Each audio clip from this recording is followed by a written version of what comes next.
Good afternoon, class. Welcome again to our online class in TLE 10. Today, we are going to discuss another Illustrator tool that would unleash the creativity within you. Ulit po. Good afternoon, class. Welcome again to our online class in TLE 10. Today, we are going to discuss another Adobe Illustrator tool that would unleash the creativity within you. To start our session, let us seek the guidance of our Lord to an opening prayer to be led by Grace Garces. In the name of the Father, the Son, the Holy Spirit, Amen. Heavenly Father, we praise and glorify you for giving us wonderful day. We are grateful for providing us this chance to continue learning amidst the health crisis in our country. We humbly ask for your guidance in our online class for today. Please send us your Holy Spirit so we may become productive. This we ask in Jesus' name. Amen. It is true that we are all fortunate to have a wonderful day to continue learning amidst the limited health condition that our country is facing right now.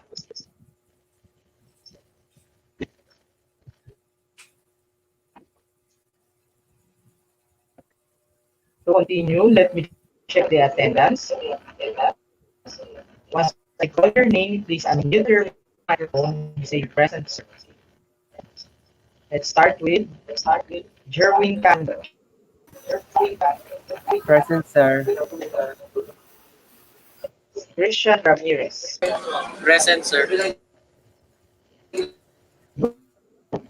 Next, Kimberly Andaya.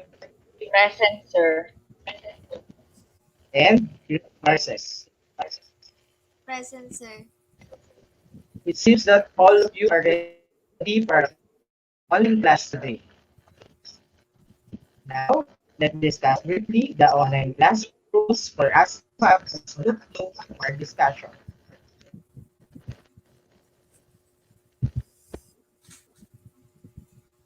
Here are our online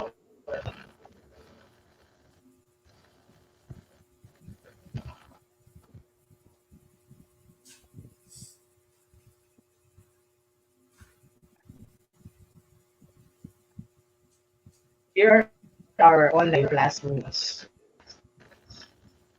1. Turn off your audio. You may turn it on if you are told to answer or you want to say something. 2. Always turn on your camera so that I can recognize if you are performing the task given to you. And last, number 3, listen attentively and be proactive during the class discussion.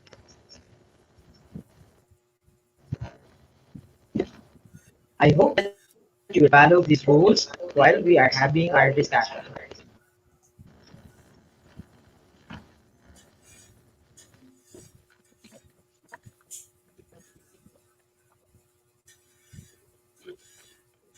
At this point, kindly log in to your Edmodo account and make sure that you have joined the correct online class in Edmodo.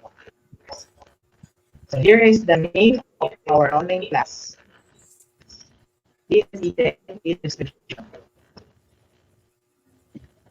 Okay, again, once I call your name, please say I'm in so that I can check if you are in the correct Edmodo class. Let's start with Kimberly Andaya. I'm in, sir. Thank you. Jeremy Cando. I'm in, sir. Next, Grace Garces. I'm in, sir. And last, Christian Ramirez. I'm in, sir.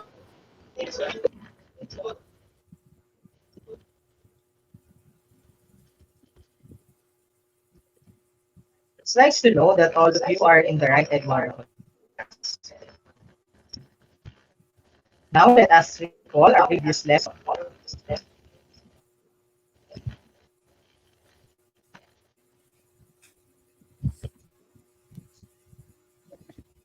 On the next slides are symbols of Adobe Illustrator tools that we have discussed in our previous online class. Your task is to tell the name of each tool. So we will be using the HAT application for me to call a learner that will identify the function or name of that tool being presented.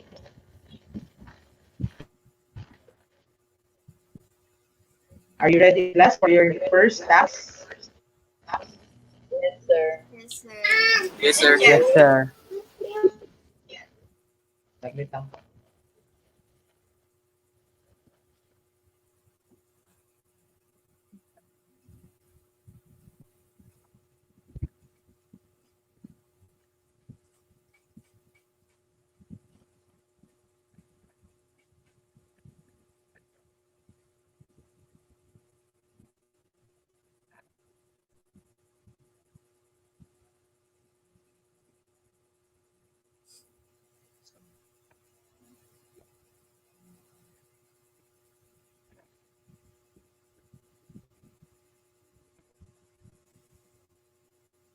Okay, so we will be using the HAT application. So before we start calling the learner, let me shuffle the names.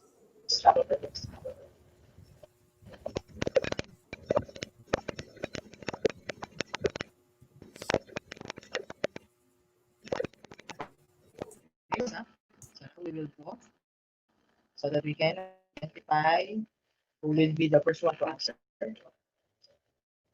So the first one to answer will be Christian.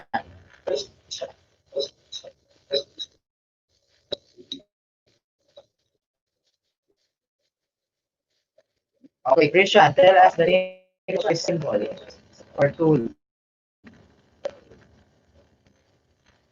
Group selection tool, sir.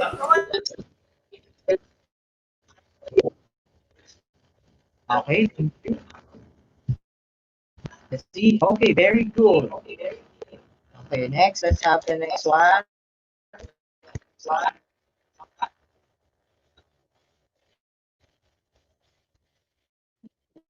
Next one is Jerwin. Jerwin, please tell us what is the name of this next tool.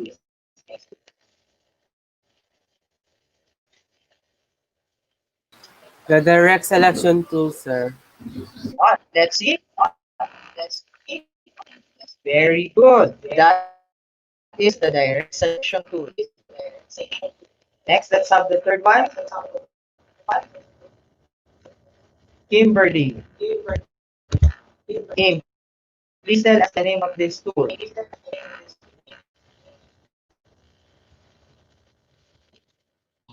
Magic wand tool, sir. Okay, let us see if Kim is correct.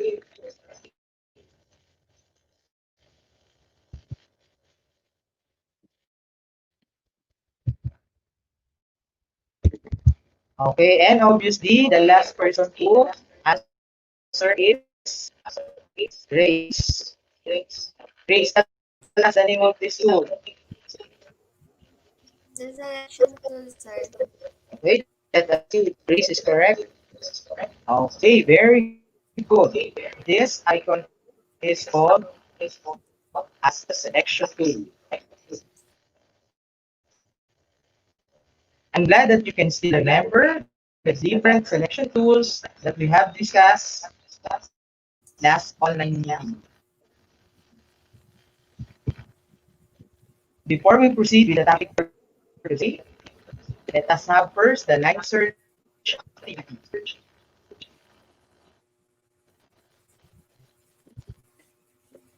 So the instructions for the line search activity are number one, there are images on the left side. Your task is to observe each images for 2 minutes and then answer the motive questions after the analysis. So let's start searching. So here are the images and pictures. Again, your task is to observe these pictures and the 2 minutes starts now.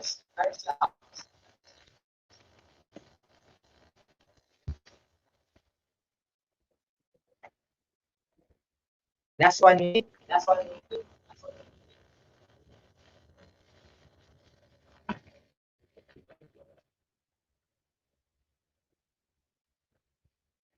And done. May sound dito, nag-echo. O isa Po. lang yung sound ko dyan. Dalawa po. Bakit ganun nakapita ako?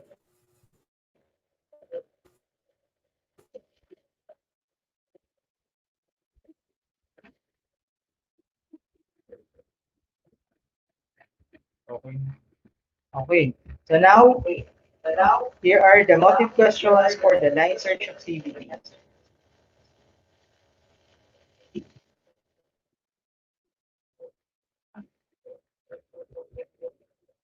So number one,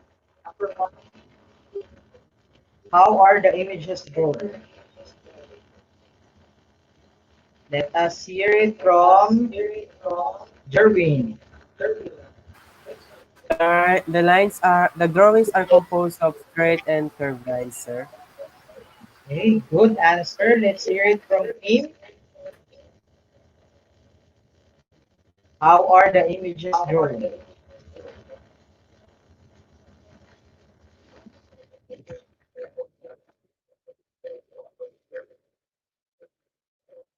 Tim, how are the images drawn? The image is drawn composed with different lines. Very good.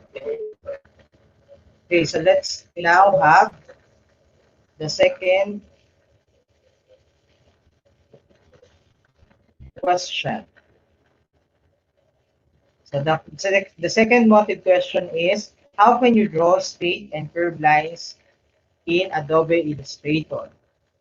So you are going to have the answer for that as we go along with our discussion. Can you still hear me, class? Yes, Yes, sir. sir. Yes, Okay. sir.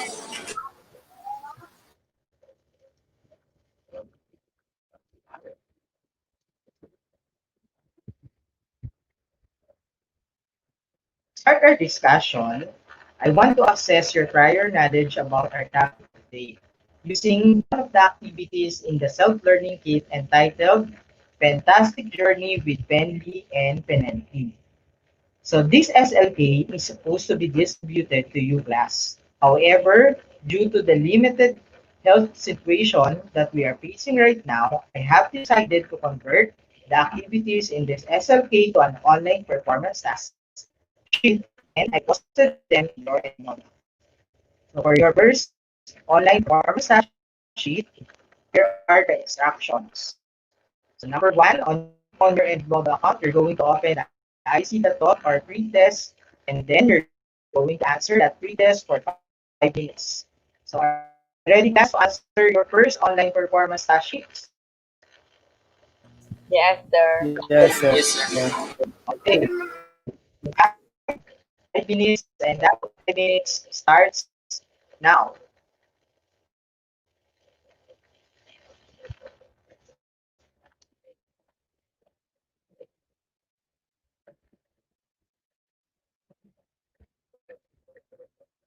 Last 4 minutes. I'm done, sir. Thank you, Grace.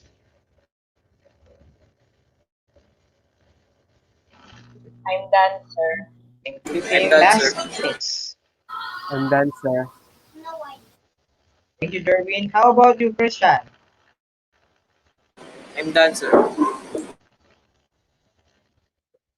Okay, so very good. So now, sa part na 'to hindi ko makita yung ano, Mas, score niyo. Papakita ko na lang sa okay. So you will have, sorry, okay, next. Let us continue by having the session with graphic organizer.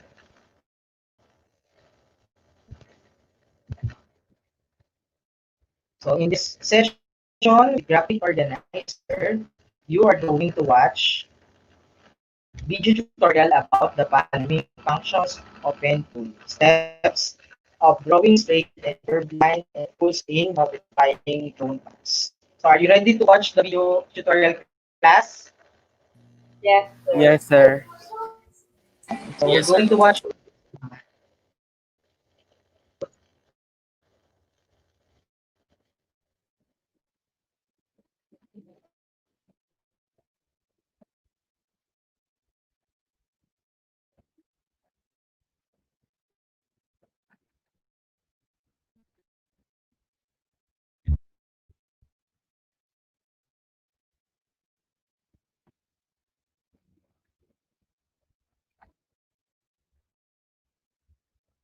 Set a stop session with graphic organizer. Today we are going to discuss a function of pen tool. Here is the icon for pen tool. Pen tool is one of the tools of graphic application which require the functions as to draw digital. Pen tool is used to draw straight and curved lines so that we can create objects or images. To activate pen tool using a keyboard, please press as it shortcut. The simplest path you can draw with a pen tool is a straight line. Now let us discuss the steps in drawing straight lines. Step 1 on the tools panel, select the pen tool. Step 2 on the document window, position the pen tool where you want to straight segments. Step 3, click to define the tools angle point. Step 4, click again where you want the segment to end. Step 5, to set anchor points for additional straight segments, continue click. And step 6, to complete the path, click the first anchor point you have made. Let's now discuss the steps in drawing curved lines. Step 1, on the tools panel, select the pen tool. Step 2, on your document window, position the pen tool where you want the third segment to start. Step 3, click and hold the left mouse button. Step 4, draw the mouse pointer to set the state of the third segment you are creating, and then release the mouse button. Step 5, position the pen tool where you want the third segment to end, and click the left mouse button. Step 6, continue dragging the pen tool from different locations to create a series of smooth curves.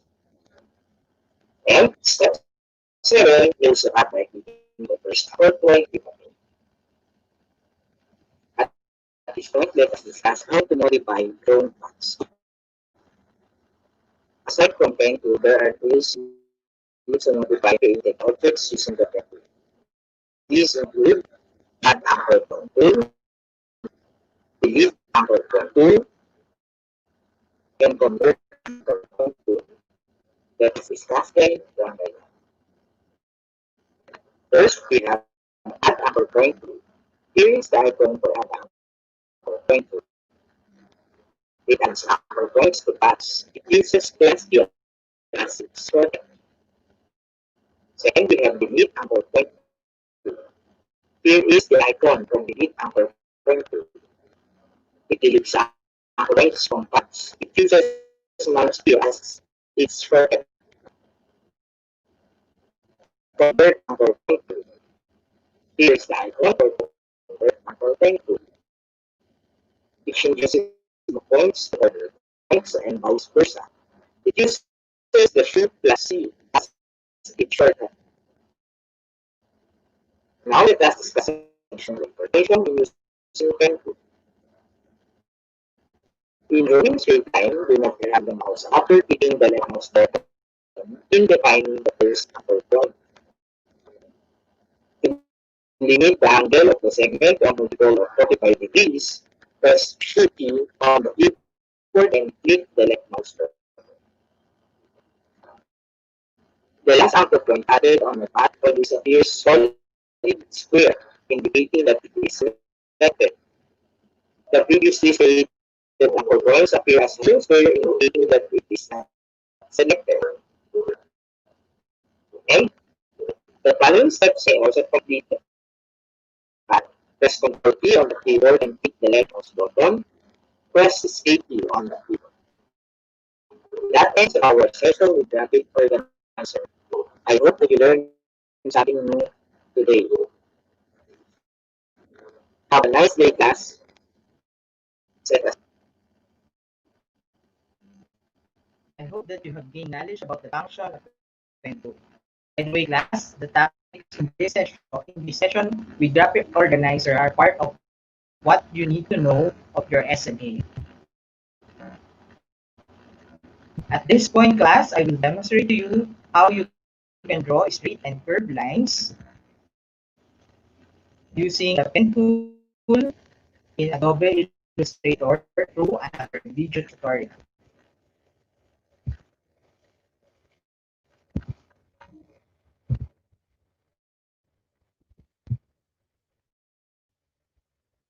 Okay, so let us watch my demonstration on how you're going to use the pen tool.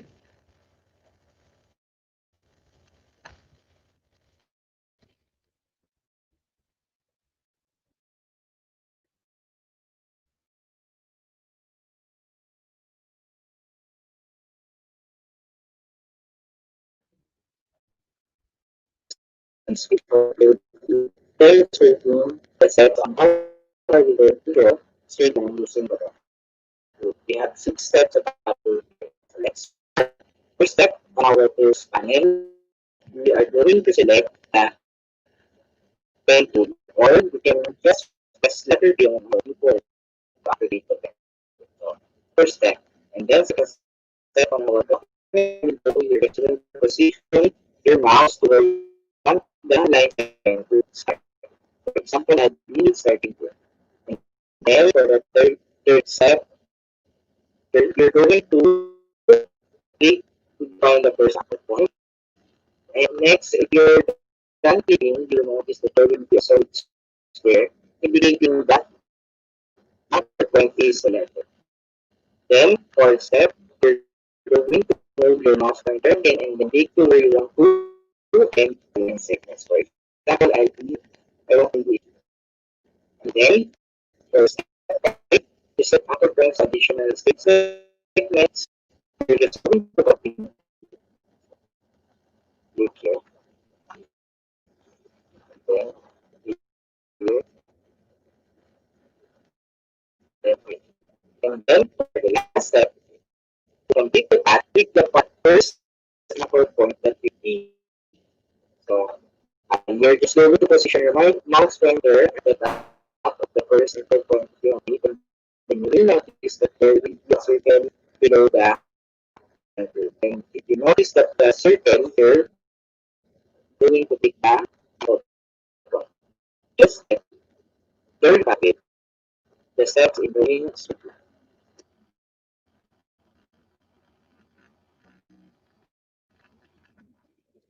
Now I will be demonstrating the steps in drawing word line using the pen tool. Okay, our first step here is again in our tools panel, we're going to select or activate the pen tool. Next, we are going to position our mouse pointer in our pen window to where we want our line segment or third segment to start. Third step, we are going to left click on that area. Fourth step, we are going to drag our mouse pointer and then keep set, left click, and then let us drag the mouse pointer until we see the stroke of the code that you are going to create. Then after that, we're going to move our mouse pointer. Then left click. To create another third line, we're going again to position our mouse pointer to the document and then left click and then drag. Then move again your mouse pointer, then left click. And just like when creating straight line, to finish or to complete the path, you're going to click the first path or anchor point that you have made earlier. There you have it, the steps in creating or drawing third lines using pencil.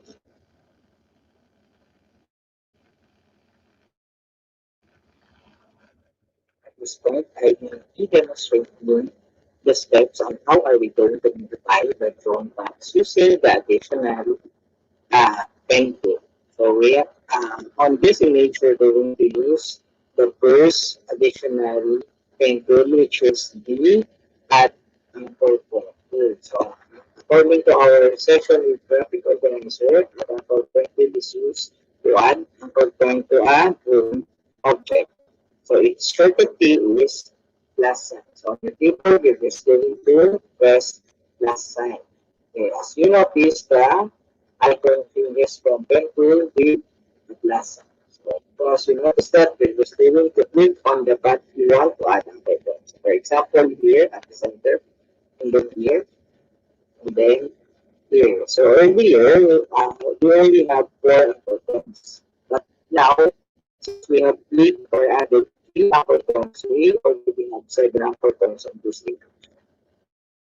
Next is delete anchor point tool. So the function of delete anchor point tool is to delete unnecessary anchor points in our object. So the shortcut key of delete anchor point tool is minus. So you're going to press on your keyboard the minus key, then you will notice that the pen tool changes from a pen tool with a minus sign. Okay, if you notice that, you're just going to position your mouse pointer with anchor point you want to delete. Okay, so you will notice this, that once you deleted an anchor point, the images, the object changes. Okay, that's it. And for the last pen tool that we can use to modify our object is the convert anchor point tool. So this one changes corner points to smooth points or vice versa. So for example, we're going to convert the corner point to a smooth curve. So the shortcut key of the curve convert anchor point tool is Shift plus C. Okay, then it will change from the icon pen to a less than sign. So you're going to position that on the anchor point you want to modify and then left click, then drag. Here, left click, and left click. So you notice that from the point corner, it changes from two smooth corners. It has this one also. And okay, so there you have it, the steps on how are we going to modify the rule paths. I hope you learned so much for this teacher's demonstration. Have a nice day, class. How's the video tutorial class? Did you understand more the steps in drawing straight and curved lines while watching the video? Did you understand more? Yes, sir. That's great to hear. To continue, I have posted in your Edmodo account the online performance task sheet number 2, activity 1. So this activity is part of your learning kit that aims to measure how well you understand the topics discussed. So here are the instructions for your online performance task sheet number 2, activity 1. So again, it has part 1 and part 2. So part 1, you're going to use the words in the box, or in the word box, to complete the statement in each item. And then for part 2, you're going to arrange the steps in drawing straight line and curved line by typing the corresponding number in the box. So are you ready for your online performance task sheet number 2, class? Yes, sir. Yes, sir. You have 5 minutes to answer this activity. And that starts now.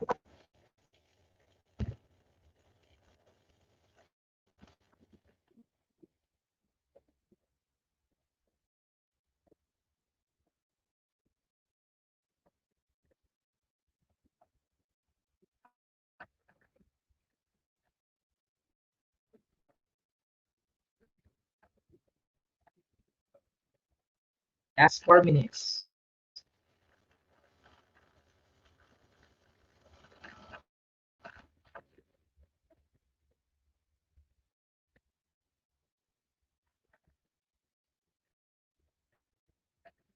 I'm done, sir.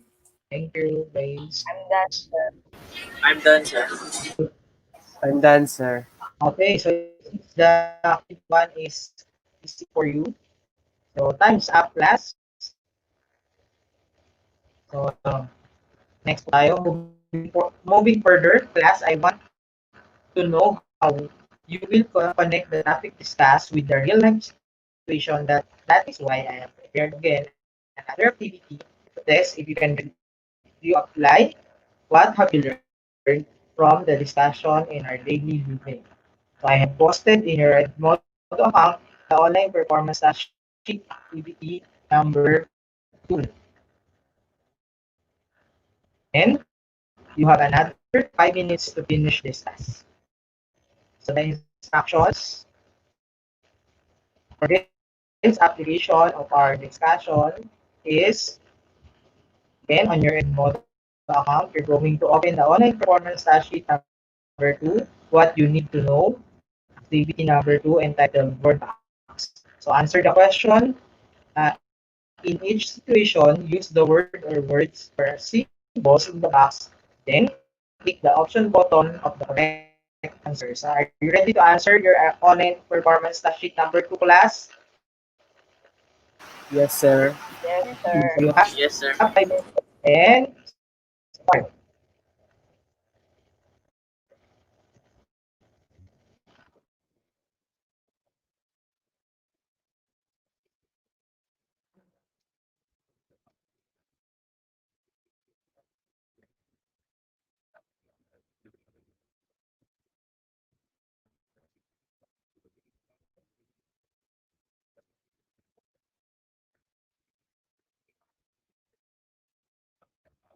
Last 4 minutes.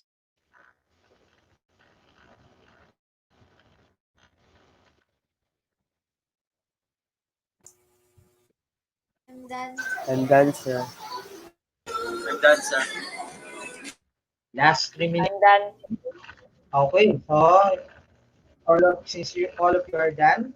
So now let me show you your scores. So kunyari, pinakita ko yung scores nyo.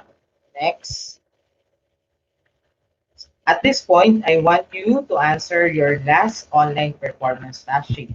So your last online performance task sheet will be your last online performance task sheet number 3. So what have you learned part of your self-learning kit? So it has part 1, the identification, where you're going to identify the tools and shortcut keys used in each situation.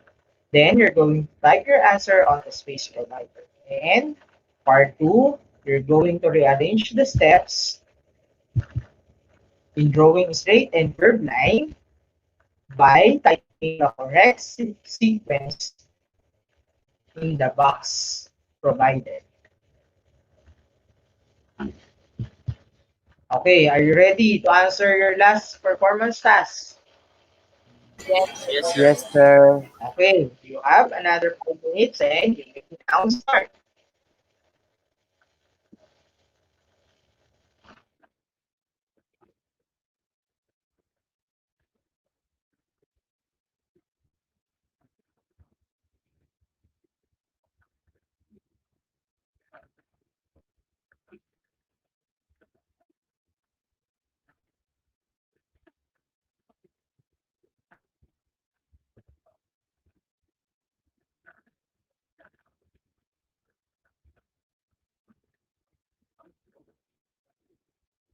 Okay, last 3 minutes and 30 I'm done, seconds.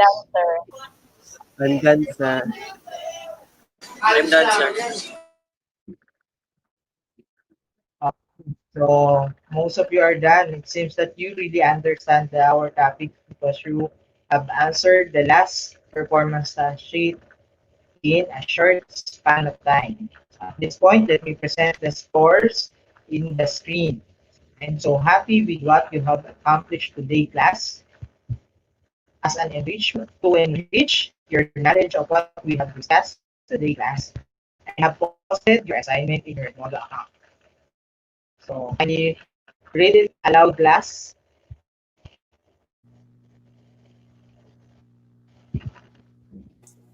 So here is your assignment. Boom. In your What TLE did you do? In your draw TLE10 notebook, draw two images that can be spread. used to stop the spread of the pandemic using straight and curved Okay, very lines. good. So it seems that you are tasked to draw the images that you think can stop the spread of the pandemic that we are facing right now. But this time, the challenge is you're going to make sure that you are to use straight and curved line. So is the assignment, is the instruction in your assignment clear, class? Yes, sir. Yes, sir. Yes, Thank sir. you.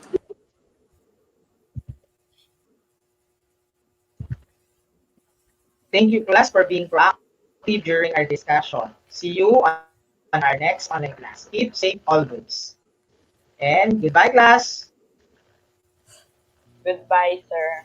Bye, sir. Bye, sir. See you on Tapos Day. Again.